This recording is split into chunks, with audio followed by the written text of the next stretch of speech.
અરવિંદ કેજરીવાલ અને સંજય સિંહને ગુજરાત હાઈકોર્ટમાંથી મોટો ઝટકો મળ્યો છે। પીએમ ડિગ્રી કેસમાં હવે આમ આદમી પાર્ટીના બંને નેતાઓ સામે માનહાનિ કેસ ચાલશે।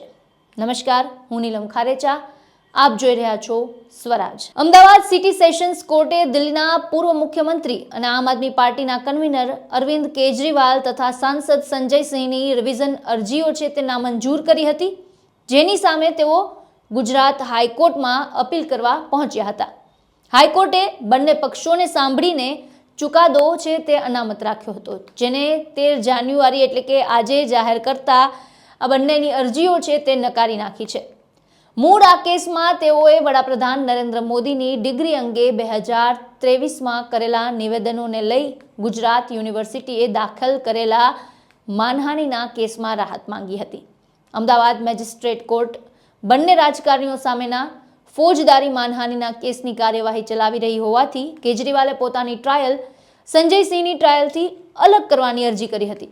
તેમનો દાવો હતો કે તેમની ઉપર કાવતરું અથવા સામાન્ય ગુનાહિત ઈરાદાને આગળ વધારવાનો કોઈ આરોપ નથી, તેથી કોર્ટે તેમની ટ્રાયલ સંજય સિંહથી ટ્રાયલથી અલગ કરવી જોઈએ।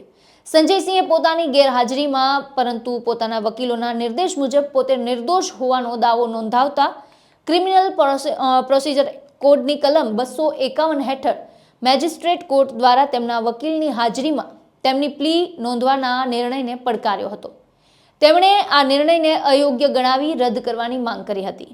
આ કેસની વાત કરીએ તો 2023માં એક પત્રકાર પરિષદ દરમિયાન અરવિંદ કેજરીવાલ અને સંજય સિંહે પીએમ નરેન્દ્ર મોદીની ડિગ્રીને લઈને ગુજરાત યુનિવર્સિટી પર આકરા પ્રહાર કર્યા હતા।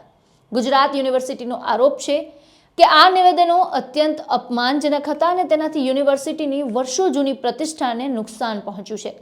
આ મામલે યુનિવર્સિટીએ એપ્રિલ 2023માં ફોજદારી માનહાનિની ફરિયાદ દાખલ કરી હતી।